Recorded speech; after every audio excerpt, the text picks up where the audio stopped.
in this world is from God. Without God, no income. Because God is the source of all in this world. Amen. So, in order for us, I don't know if it is a house blessing or what, It's Christmas. Christmas. Chris. Pagpapaalala ng biyaya ng Diyos. The spirit of Christmas is giving.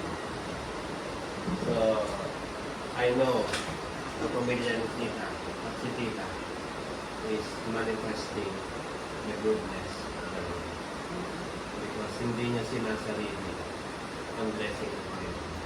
Agree? Amen. Hindi niya sinasabi. Before we start, let us bow our heads. Magpipray din ba yung future pastor? Okay. Bigyan kita ng tapos na tapusin.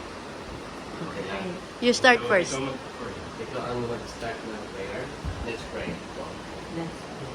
Hallelujah in heaven, maraming salamat na nandito kami at nag-gather kami sa bawat isa ng bawat sa pamilya na nandito na hindi ito na ang Paskong ito ay hindi nagpapaalala sa amin na nandito ka, na ang mga blessing na binibigay mo ay hindi lamang kung anin namin ibibigay namin sa iyo, God.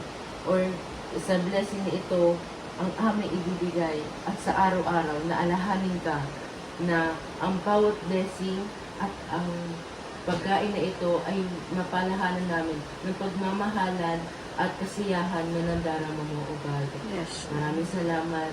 Ito ang aking panalangin sa pangalan ni Jesus. Amen. Amen.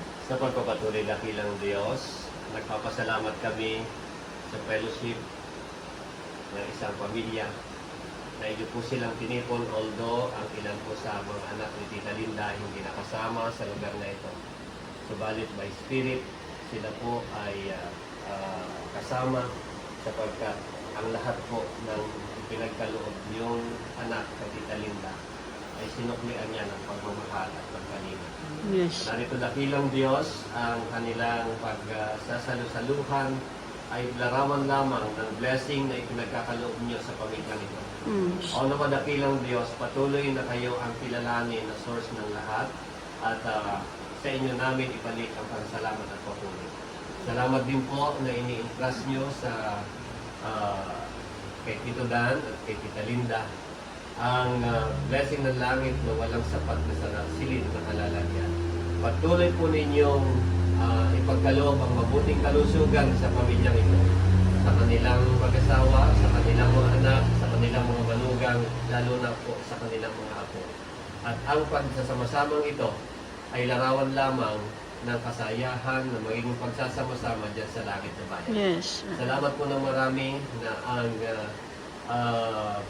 pribilehyo na kami po sa aming pamilya, kay Noems at ang dalawang anak, ay nakasama sa ganitong pagkakataon na pasalamatan kayo at purihin kayo sa inyong kabutihan at pagmamahal sa pamilya ni Tito Dan. Yes. Lord. Salamat po ng marami, O Diyos.